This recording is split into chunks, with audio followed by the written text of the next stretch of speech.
Bom, então tá bom. Obrigado por me chamar. Acho legal sua pesquisa. É, acho que é importante fomentar mesmo esse tipo de saber. A ideia das intersecções da psicologia e da música. Então, tô aberto. Vamos conversar. Você já me falou do seu currículo. Quer só falar um pouco da sua pesquisa? Sim, a minha pesquisa é sobre a percepção de psicólogos que trabalham com a teoria psicanalítica sobre o uso da música como uma ferramenta psicoterapêutica. Né? A gente une esses dois campos gigantescos, né, e tenta captar um pouco da percepção dessas pessoas que estão inseridas nesse meio. Né? Eu que agradeço, inclusive, a sua participação, né? Muito importante a gente entrar em contato com pessoas que têm os mesmos interesses para a gente conseguir realizar esse tipo de pesquisa, né? Legal. Achei legal a ideia da gente poder gravar até pra ter uns recortes. São temas bem contemporâneos. A ideia da música junto com a psicoterapia. Mas Sim, acho que, bom, vamos começar e aí deixa desenrolar a conversa. tá bem. Eu vou abrir aqui. Bom, primeiro a gente começa com os dados necessários dos participantes, né? Que é as iniciais do seu nome, para a gente iniciar aqui. Para a gente ter algum tipo de identificação, mas também tudo vai ser confidencial, né? No texto não vai estar escrito quem disse o quê, tá bem? Pode ser JSC? J, C, S, C. JSC. Ah, tá. A sua idade, Eu tenho 34. trabalho, tempo, né, de trabalho com a música articulada à psicanálise,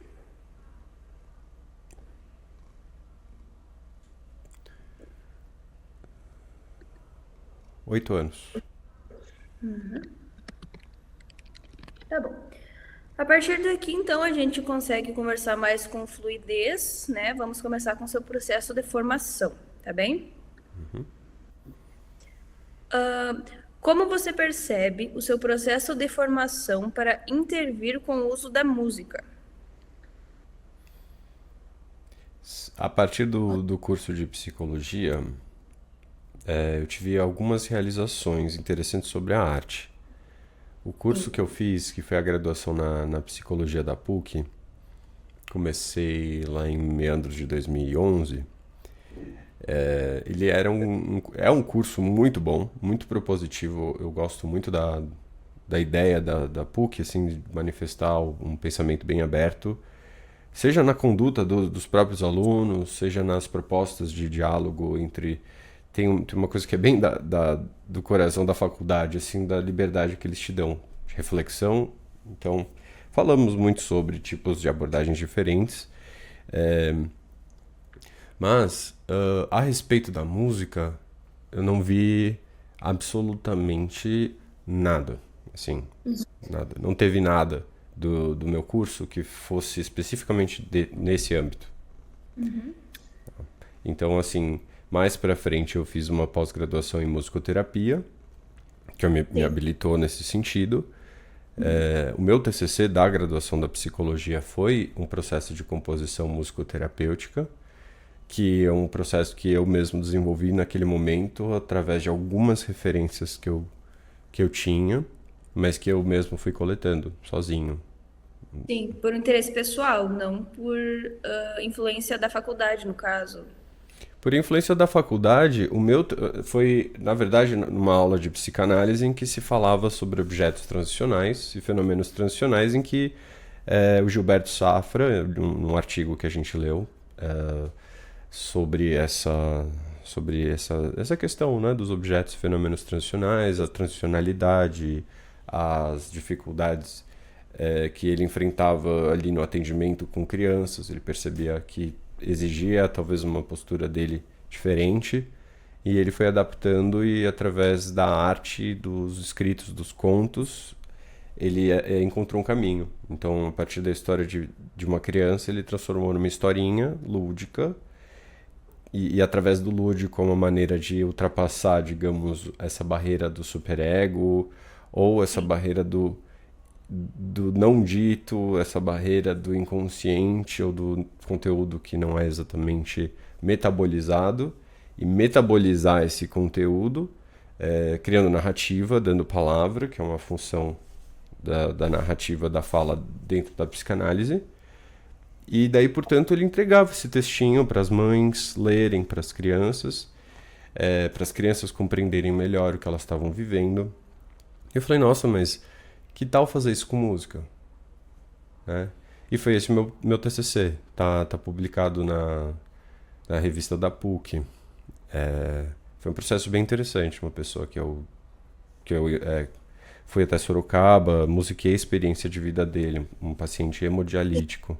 A música chama O Sopro, que é o nome da entrada intravenosa que eles precisam fazer na veia para fazer o fluxo e a limpeza do sangue. Então é isso, assim. E mais pra frente agora eu tô fazendo uma pós-graduação em psicanálise e análise do contemporâneo na PUC Rio Grande do Sul. Essa é a minha formação, além de outros cursos livres no SEDES, em conteúdos diversos, compulsão, questões da ordem do suicídio, questões da ordem da alimentação, dessas compulsões alimentares, e também um curso livre de curta duração em arte-terapia. Mas também nesse curso, nada sobre música. Especificamente desenhos. Né? Então tudo eu fui tentando adaptar, eu fui tentando trazer, eu fui tentando com muitas das referências que tinham internacionais para tentar fazer caber dentro de um trabalho psicanalítico, entrar a música, né? Uma coisa Sim. nova. É um trabalho bem contemporâneo, eu acho, né? Que a gente vai escrevendo e acaba que a gente também vai escrevendo um pedaço dessa história que antes se distanciou um pouco, né? A música e a psicanálise, né? Então fazer essa articulação também não é uma coisa tão antiga assim, né? Sem dúvida. Tava atrapalhando os estudos do Freud e tiraram o único piano que tinha na casa dele. Sim. Essa música que o senhor citou, ela tá disponível em algum local para as pessoas ouvirem? O Sopro tá disponível, se eu não me engano, no meu Spotify. Eu também realizo composições próprias e já fiz algumas músicas para outras pessoas a partir desse processo, também musicoterapêutico, e para amigos, a respeito dessa história de vida deles, processos existenciais. O Sopro tá no meu Spotify, e tem um SoundCloud também no meu nome, em que ele tá mais bem distribuído junto com outras composições nesse sentido. Uma listagem do que eu chamei do álbum dos sonhos, que é um conjunto de músicas nesse sentido. Interessante. Vamos à segunda? Você teve alguma especialização ou formação específica para intervir nesse campo? No caso, essa já foi um pouco respondida também, né? Sim. A musicoterapia na Santa Marcelina, uma pós-graduação muito interessante, bem generalista também, que nem o curso de psicologia da PUC. Sim. Na sua opinião, os conhecimentos adquiridos na sua graduação em psicologia contribuíram para intervenções conjuntas entre psicanálise e música? Como eu disse, né, os estudos em psicanálise, mais especificamente o Winnicott e o trabalho do Gilberto Safra, o que me ajuda também, não no sentido prático, mas no sentido teórico, os estudos de Jung, então sobre o caráter do símbolo e as funções, função transcendente, função integradora, luminosa, todas as características do que é esse processo de encontro consigo mesmo e do seu self através da arte, como uma busca estética de si mesmo. Mas isso tudo é conceitual, não é prático. Na prática, todo o trabalho tem sido bastante experimental. Sim. Tá certo. Agora a gente começa as perguntas de aspectos clínicos. São 5 perguntas no total e eu vou começar com a primeira, tá bem? A partir da abordagem psicanalítica, como você pensa as questões interventivas com o uso da música? Isso é muito interessante. Estava pensando sobre um processo de um paciente que está passando na banda terapêutica agora. Ele estava falando sobre a dificuldade dele de falar, como se tivesse que levantar um peso na hora de começar a falar. E que isso aparece Sim, desde a infância, né? Se fosse só um trabalho de arte, nunca que eu abordaria essa questão. Se fosse um trabalho só de psicanálise, nunca que eu abordaria essa questão. No sentido de, tá, vamos procurar as causas. Beleza? Podemos procurar as causas, mas a consciência a respeito das causas é só o início. Então a ideia é que existe um conjunto de conteúdos não metabolizados que são da ordem do irrepresentável. Eu acho esse conceito psicanalítico maravilhoso. O irrepresentável, que é conteúdos arcaicos que ficam ali, tem a ver com esse processo de desenvolvimento da primeira infância, de conteúdos que tem a ver com esse primeiro olhar, desse primeiro cuidado, dessa experiência de existência no mundo, que é acolhedora ou não, e as feridas constitutivas. Que é essa ideia da mãe, dessa mãe suficientemente boa, que olha, que acolhe, que deixa o bebê chorar um pouquinho e vem, atende. Então, essa experiência da onipotência do bebê, dessa experiência de que eu opero no mundo e o mundo ele responde. E todos os desvios possíveis disso, né? sim, Intrusões, quer dizer, o bebê mal começou a chorar, já vem com o peito, o bebê mal começou a engatinhar e, sabe, são intrusões que ou rigidezes demais, adultezas demais, e inclusive tem até um artigo muito interessante que chama Confusão de Línguas, do Ferenczi, que fala sobre isso, né, como a linguagem do adulto fere às vezes a linguagem da criança. Então, voltando a esse paciente, né, dessa dificuldade que ele tinha, né, de começar a falar, e da ordem do irrepresentável, pensei, é aí que se situa a psicanálise e a música no sentido mais prático, porque aí entra mais a questão das contribuições dessas novas, essas novas versões da psicanálise, né? De poder testemunhar isso através da presença, o psicólogo poder testemunhar e acompanhar, assim como outras pessoas num grupo. A sim, ideia de que a pessoa pode ir dessensibilizando, metabolizando esses conteúdos traumáticos, esses sintomas, essas coisas que se repetem, essas dificuldades através desse dessa prática da oralidade através do canto, né? Se eu não consigo falar, talvez eu consiga cantar, né? Cantar os seus problemas, entrar em contato com essa dificuldade no momento em que você experimenta num grupo a possibilidade de, bom, será que eu canto agora ou não? O que eu estou sentindo aqui? Será que eu exploro esse lugar? Como eu exploro esse lugar? E é na prática, nessa vivência, que a pessoa ela se encontra com esses padrões, com essas questões aparecem. E aí que é a diferença entre uma prática que é puramente psicanalítica e uma prática puramente artística. São questões Sim, que aparecem e que você, em loco, no mesmo lugar, você tem a possibilidade de falar sobre isso, né? De testemunhar isso também com outras pessoas. Mas talvez eu sinto que eu talvez teoricamente fugi um pouco da sua pergunta inicial. Não sei se eu contemplei tudo que você tinha para me perguntar. Tinha mais alguma coisa? não, a primeira pergunta era isso, assim. Eu acho que foi respondido, sabe? Aonde é que o senhor observa que essas duas, né, a psicanálise e a música conseguiriam se encontrar de uma forma interventiva dentro do setting, né? Eu acho que foi respondido, sim. Mas esse setting que eu falei, ele é um dispositivo que eu estou desenvolvendo, que eu chamei de banda terapêutica. Dentro de um setting clássico de psicanálise, às vezes é um tanto difícil de encontrar um caminho para isso. E aí é uma conversa a respeito desse lugar da decolonialidade do pensamento e da desconstrução de uma postura muito clássica de psicanálise. Então, se eu fosse fazer psicanálise no sentido mais tradicional, isso não sei quanto isso caberia. Quão ortodoxo é? Nem um pouco, né? Então é um dispositivo que eu venho desenvolvendo e a psicanálise ela me ajuda, ela me dá muitas ideias, ela suporta o meu trabalho clínico, enquanto a musicoterapia ela também dá muita ajuda, dá muito suporte nesse sentido. Tá? Ambos, então, acabam fazendo o trabalho, né? Sim. Tá bem. Vamos à segunda. Na sua percepção, quais os principais benefícios poderiam ser alcançados a partir da realização do atendimento em conjunto com a música? Eu realizei uma composição musicoterapêutica para uma paciente que sofreu abuso doméstico por a vida inteira. Essa música ela também vai ser disponibilizada também com a autorização dela. Tá? É uma música que ela chamou de Meu Lugar, que surgiu através de uma mentalização que a gente fez num processo gestáltico.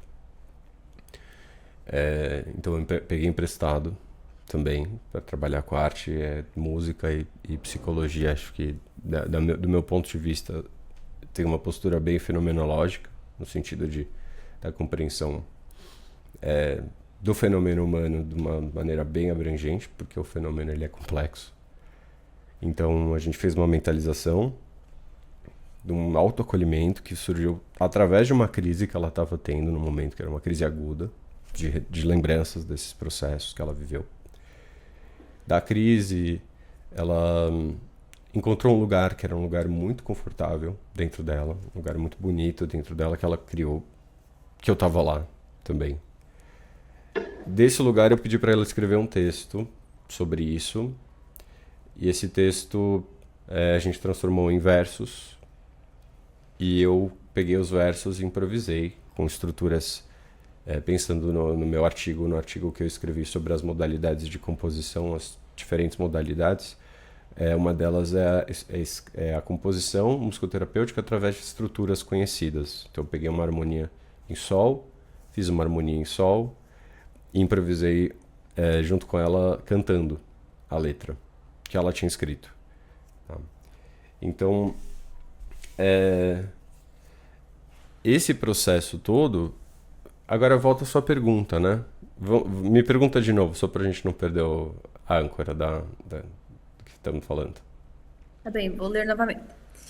Na sua percepção, quais os principais benefícios poderiam ser alcançados a partir da realização do atendimento em conjunto com a música? Quando ela recebeu a música, a primeira coisa que aconteceu é que ela chorou.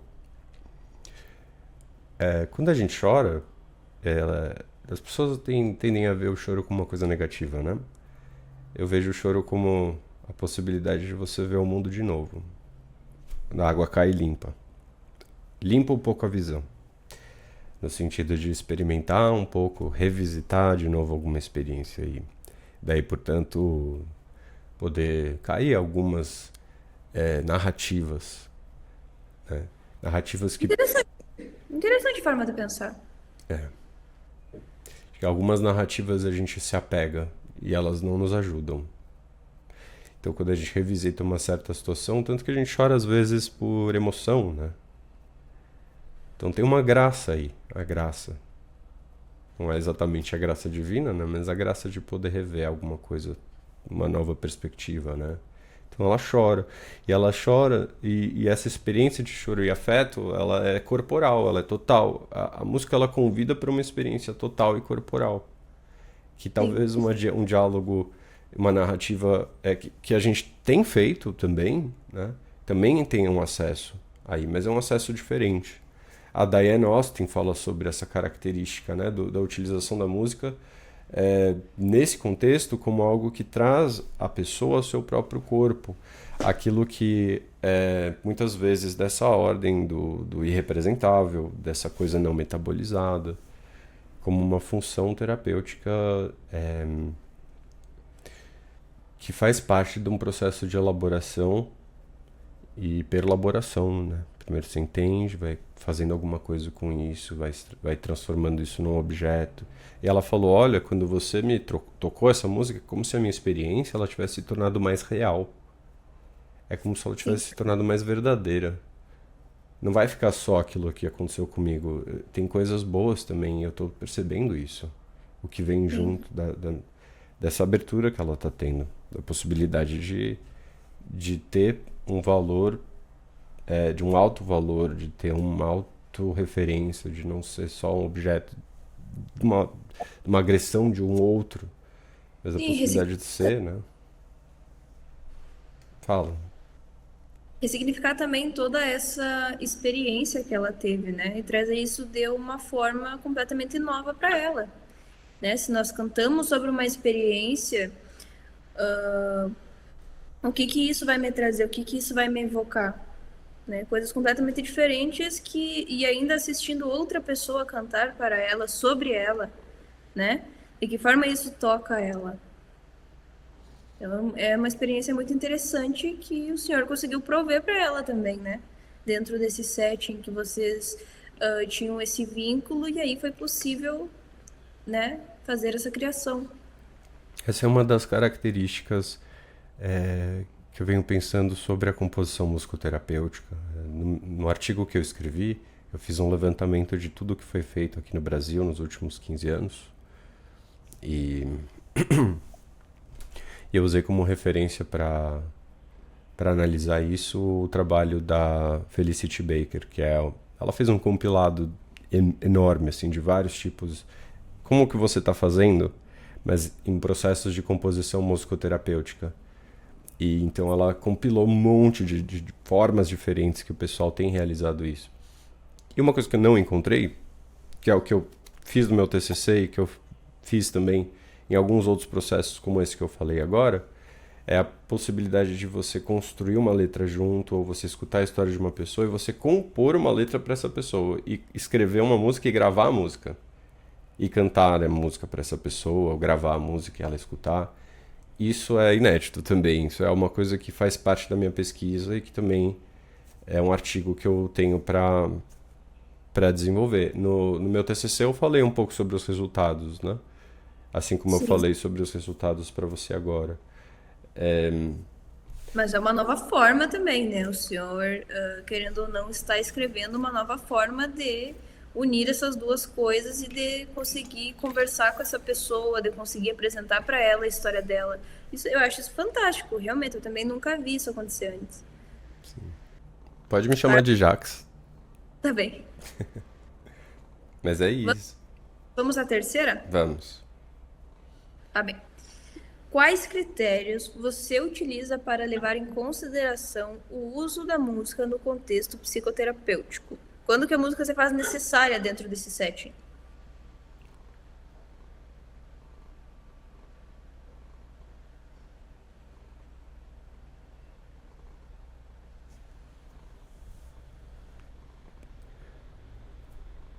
Creio que existe um momento em que uma série de questões aparecem, símbolos aparecem, depois de um processo de vinculação, depois de um processo em que se fala, em que se produz elaboração e aumenta-se a consciência a respeito de determinados assuntos.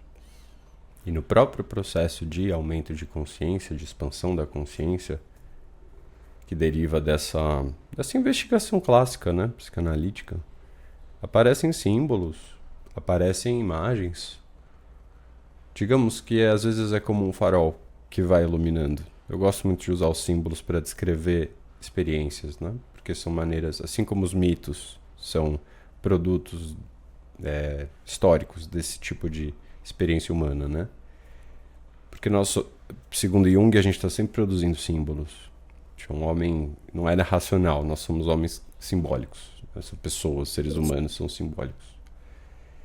Daí, portanto, o processo de elaboração ele já vem, ele já inerentemente já produz arte, porque a arte ela está dentro de nós. Acho que a sociedade suprime de alguma forma isso por conta dessas mecânicas de produtividade, né? Sim. Então, inclusive é até um sintoma social, né, da impossibilidade da gente de criar, de ser. E então Acho que também muitos potenciais acabam se perdendo por conta do imediatismo, porque a arte como um todo ela leva tempo, ela leva investimento, ela leva sentimento. E esse imediatismo que a gente tem o tempo todo das coisas prontas e das coisas muito claras e visíveis, né? Também se perde um pouco da interpretação metafórica que a gente pode ter dentro de processos artísticos, né? Então, às vezes uma coisa é só uma coisa, mas às vezes a gente também precisa olhar de diversas outras formas para conseguir ter um significado maior, atribuir algo maior, algo que às vezes está no nosso cotidiano, né? Então, somos seres artísticos, desde que a gente se permita isso. Sim, concordo. E, e é um tanto dessa sociedade de produção, né, que pegou a música nesse sentido, enquanto um produto, né, no seu contexto de produção mercadológico. É como um prédio que é construído de forma pré-moldada, a música hoje em dia também tem um pouco disso. No Sim. sentido de vamos fazer isso daqui para ela se tornar um produto que venda mais e que tenha mais gente que compre esse show. Tanto que você vê muita repetição. É uma característica, né? Assim como a música na Idade Média era usada no seu potencial litúrgico, nos cantos gregorianos, né? Nessa maneira da música ser utilizada como reverência e conversa para Deus, com Deus e para o público. Como é utilizado nas igrejas hoje, em alguns contextos. E Sim. Mas antes era uma ciência, era uma forma de compreensão do mundo. No mundo grego era uma ciência tão importante tanto quanto a matemática, né? No mesmo patamar do como é que a gente explica a vida, né? Porque a harmonia, ela explica a vida. De certa forma, uma maneira de quando você canta uma coisa dentro de uma harmonia e você usa uma harmonia menor, é mais fácil de falar sobre o sofrimento quando você tem uma harmonia menor junto, ou alegria quando você tem uma harmonia jônica, né? Que é um modo grego, dentre outros modos gregos que existem, que falam sobre os afetos. Então, mas voltando à sua pergunta, sendo um pouco mais objetivo, acho que tem determinadas questões que elas chegam num lugar em que, beleza, já entendi. E agora fazer alguns processos terapêuticos no âmbito mais até uma proposição mais cognitivo-comportamental de dessensibilização. Então, se a gente coloca as pessoas para cantar num contexto grupal em que não há performance como algo que é um valor definido, mas pelo contrário, em que a expressão é mais importante, porque a música não é um produto, a música não se trata disso, a música se trata de uma maneira de colocar as coisas em narrativas e produzir lugar ético, no sentido de morada ethos, de ter um lugar ético em que a pessoa pode se expor, pode se expressar de uma maneira em que ela se sinta segura.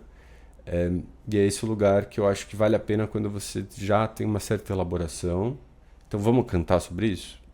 Vamos falar sobre isso usando alguma base harmônica, que é muito o trabalho da Diane Austin também. Ela desenvolveu esse processo de cantar os sentimentos, que é super interessante. Tem um livro dela ótimo nesse sentido, vários livros, né? Ela começa a sessão, a pessoa já chega e canta, né? O que você está sentindo hoje? Tá mais para esse acorde, tá mais para aquele acorde. Às vezes eu faço isso, né? Interessante também, né? Trabalhar os acordes e os sentimentos. Sim, eu não Né? faço. Fala. O que pode evocar para cada pessoa naquele momento, né? Em que contexto ela está inserida, né? Ela está triste hoje, ela brigou com alguém hoje, ela está feliz hoje, ela recebeu uma promoção, né? O que está se passando com ela? Por que que aquilo naquele momento faz sentido para ela? Uhum. Tem vezes que eu sinto que a pessoa está um pouco travada no seu processo de autoconhecimento, digamos assim. Ela não está... dificuldade de acessar alguns conteúdos a partir de talvez uma presença super egóica muito forte. E por vezes eu vejo isso como... Bom, então se a gente usar a música aqui, por exemplo, o Guided Imagery and Music, que é um método que chama método Boni, que é quase um TAT musical. Existe na psicanálise aquele TAT que é Aquelas sim. plaquinhas que a pessoa vê, que nem o Rorschach, que são plaquinhas que a pessoa olha a plaquinha e fala Essa é a percepção temático. isso. E a pessoa vê uma plaquinha de uma imagem de uma menina mais nova, uma mulher mais velha, costuma O menino, projetar. Fala de novo. o menino e o violino é uma imagem bem famosa do TAT, né? O TAT, ele é uma prática de contação de histórias, né? A gente até tem um grupo de pesquisa aqui na universidade que eu participo que é sobre isso. Que é, eu vejo aquela imagem e eu conto uma história sobre ela, mas essa história também diz de mim, né? Também é muito interessante a gente pensar isso como uma forma de, às vezes, eu digo uma coisa, mas aquela pessoa, ela escuta pela versão dela outra coisa, né? O que faz sentido para ela. Sim. Isso é uma coisa interessante também da gente pensar, né? Também né? Eu vejo uma imagem e a partir disso eu consigo imaginar toda uma narrativa por trás dela. Isso é muito interessante a utilização do TAT para diversas formas de aplicação que ele pode ter, né, dentro do setting, assim. Não só como uma aplicação de teste, mas também como uma contação de histórias. Você conhece o GIM, o Gente, método Boni? não. É uma adaptação ou uma versão do TAT, mas em música. Então são programas musicais que são construídos com o objetivo de trabalhar questões específicas. E a pessoa vai, senta, entra num processo de relaxamento. Antes era utilizado nos estudos dos anos 50, foi desenvolvido assim. Antes era utilizado com psicodélicos, mas hoje em dia não é mais. Tá? Apesar de ser um acesso interessante, mas essa é uma conversa para outro dia. É Mas, difícil de acessar esse campo. é, mas de É, qualquer forma existem, né? Esses programas musicais, a pessoa senta e relaxa, faz um relaxamento e a pessoa vai ouvindo esse programa musical e você vai perguntando o que você está vendo, como uma viagem, fantasia. É um processo super interessante, como você me perguntou, quando você usa a música. Acho que são momentos, tem momentos específicos que eu acho interessante, como um acesso ao inconsciente de um jeito mais direto, sem a necessária, sem necessariamente falar, mas usando imagens. A Gestalt terapia propõe várias coisas legais nesse sentido também. sim. Mas eu até achei interessante isso, né, dos psicodélicos, porque temos grandes criações escritas a partir de psicodélicos, né? Sim. Temos grandes artistas que criaram diversas músicas clássicas famosas a partir desses psicodélicos. Então, será que não teria grandes ganhos em escutá-las fazendo uso desses psicodélicos, mas de forma assistida também, né? Para que senão se passe de um certo ponto. É um assunto bem delicado porque hoje a gente tem a proibição de 90% dos psicodélicos, existe a utilização em contexto ritualístico da ayahuasca, isso é bem comum do Santo Daime, né? Sim, Que sempre envolve música, mas não como um acesso, não como a música como, digamos, o protagonista, mas a roda, enfim. É um processo diferente, por exemplo, do utilizado nos anos 50 com a psilocibina, que se dava, ministrava psilocibina, e a pessoa ela tinha um acesso, uma dose heróica, que é algo como 4, 5 gramas, a pessoa utilizava essa dose, entrava em contato com conteúdos, escutava esse programa musical, e é um acesso bem diferente, é uma expansão de consciência que se dá.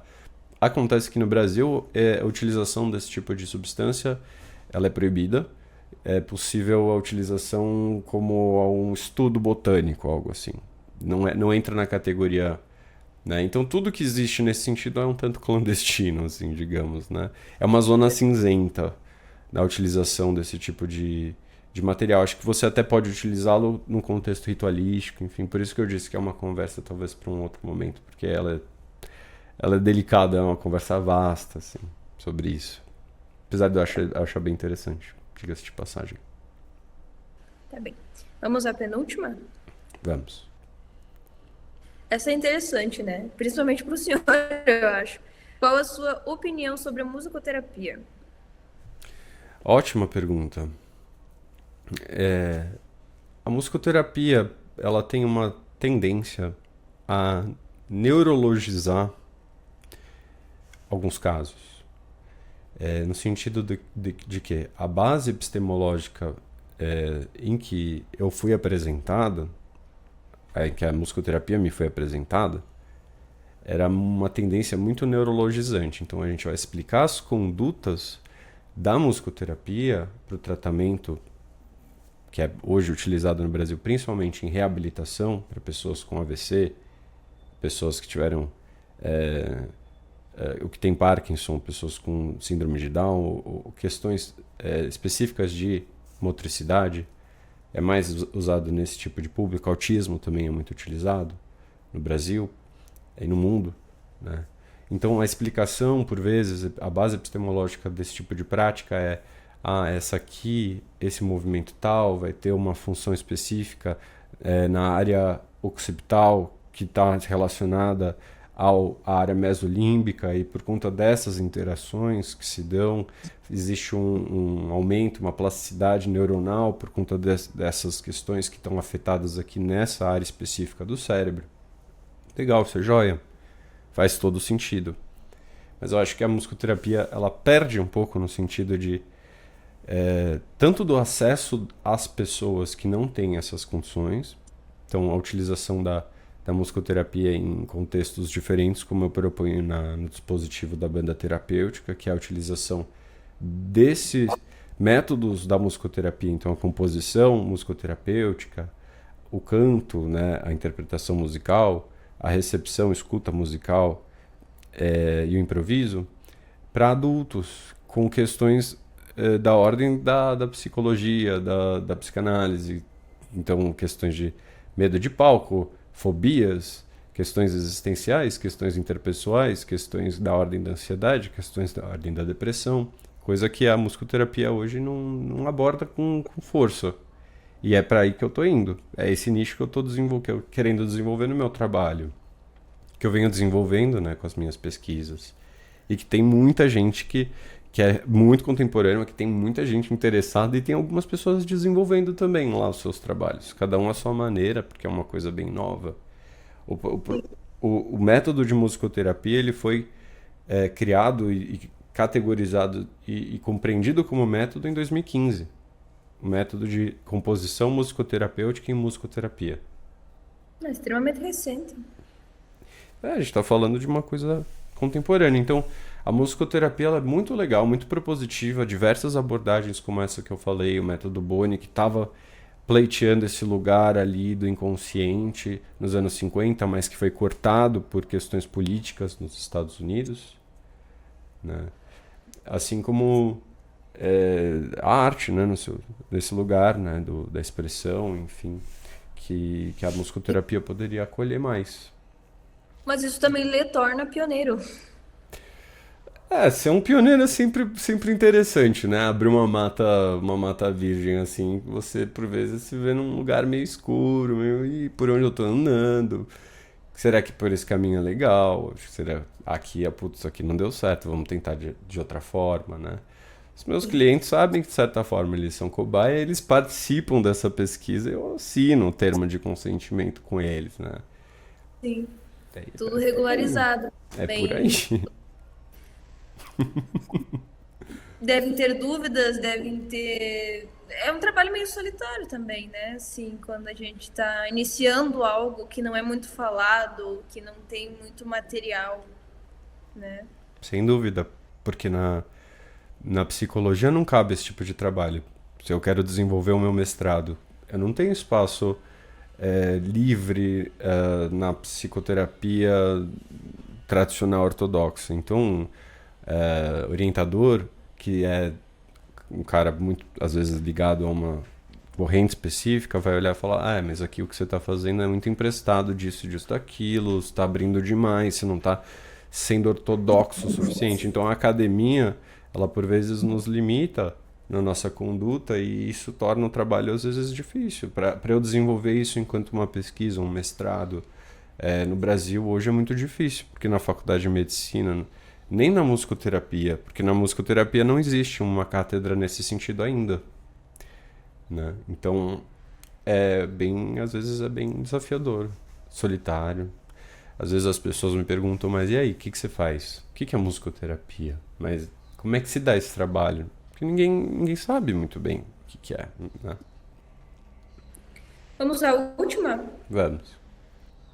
Quais os principais desafios do manejo na música dentro do setting? Você tem que ter um ouvido muito afinado. Tem que compreender muito bem sobre a harmonia, sobre o que são os acordes, como utilizá-los, como utilizar o ritmo, como você usa uma ancoragem para que as pessoas não se sintam muito soltas num contexto de improviso, Sim, como você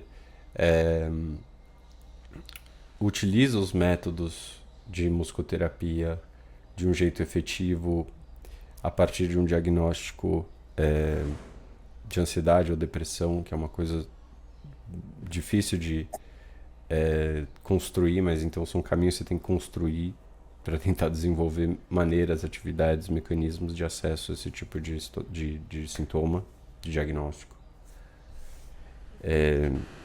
E a escuta. Acho que a escuta ela é parte, essa coisa da musicalidade, ela é para todos os psicólogos.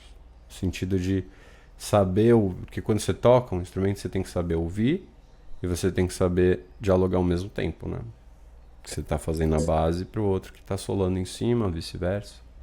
Então é saber ouvir, saber devolver. São, acho que, uma série de técnicas que inclusive o Kenneth Brucia escreveu. Acho que é um livro que ele escreveu 64 técnicas diferentes, né? Que você vai desenvolvendo e afinando esse ouvido para o que é o ISO sonoro, né? Que isso também é um conceito do Rolando Benenson. Tem um livro interessante que é a Introdução à Musicoterapia dele, trabalho que ele realizou aqui no Brasil, sobre ISO sonoro, sobre entender que tipo de musicalidade é inerente dentro da pessoa, o que ela traz consigo do arcabouço histórico, do que ela escuta, o que ela gosta de ouvir, o que faz sentido para ela quando tocar alguma coisa em tonalidade maior, quando usar uma tonalidade menor. Como é que faz para a pessoa se sentir à vontade mesmo para se expressar. Acho que tem muitos desafios, né? Que faz parte, inclusive, do próprio processo da pessoa. sim. E do vínculo estabelecido também, né? E do vínculo também. Mas tá bem. Mas é bom enxergar os desafios não como problemas, né? Mas como potenciais a serem desenvolvidos. Sim. E às vezes, realmente, né? Às vezes é algo apenas que não foi desenvolvido, mas não um campo inacessível nunca, né? Às vezes um canto que é uma forma de metabolizar alguma coisa, compreender alguma coisa mais profundamente. Acho que é por aí. Às vezes de si mesmo ou de uma prática, como essa prática que a gente tem falado. Sim. Pois é. Parabenizo o seu trabalho. É uma coisa bem bonita, assim, que está sendo desenvolvida, né? E, né, tive o privilégio de acabar conversando com o criador dessas técnicas e desse trabalho diferente, né, que é o senhor. Mas espero um dia também ler os resultados dessas atividades, né? Artigos publicados também, que eu acho que vai ser muito rico para essa área, né, onde a gente sempre se é algo que nos interessa, a gente sempre busca mais e mais e mais leituras e conhecimento sobre isso. E eu acho que vai contribuir muito para nós que estamos iniciando também, né? Para a gente ter o que ler, o que se basear, o que referenciar os novos trabalhos que a gente também está construindo, né? Esse bolo tá no forno. Tem algumas pesquisas que... Grande bolo. Fala de novo? Mas sairá um grande bolo. Sairá um grande bolo. Tem uns pedaços que já estão disponíveis. O meu TCC da PUC está disponível no site da PUC, no meu site www.psijaxcoen.com. O artigo em modalidades de musicoterapia a partir da análise utilizando a Felicity Baker, o trabalho dela também está disponível na Revista Brasileira de Musicoterapia. E esse é um artigo agora da banda terapêutica sobre esse dispositivo, está no forno. Vamos desenvolver, estamos desenvolvendo. Estou, né? No caso. Espero ler futuramente, então. Mas olha só, hoje a gente então encerra a entrevista e por ser análise de conteúdo vai levar um pouco mais de tempo, né, para fazer toda essa análise. Tem os outros participantes também até a gente conseguir analisar tudo até o final dessa pesquisa. A gente apresenta aqui na universidade o final do TCC no meio do ano, ali por junho ou julho, mais ou menos. Então, até lá, eu entro em contato com o senhor para fazer uma devolutiva sobre os resultados da minha pesquisa, tá bem? Tá ótimo. Então, em alguns meses, a gente se encontra novamente para eu apresentar os resultados e para a gente conversar um pouquinho mais. Aí não vai ser gravado, é somente uma conversa mesmo, tá bem? Tá bem. Fiquei feliz de participar. Acho que é importante, o tema é importante, fomentar esse conhecimento é importante. Legal a sua escolha de tema e bom trabalho para você. Boas análises aí. Curioso para saber como é que vai ficar. Desejo mesmo. Tá bem. Vamos nessa? Vamos lá, então. Obrigada. Obrigado. Tchau, tchau. Tchau, tchau.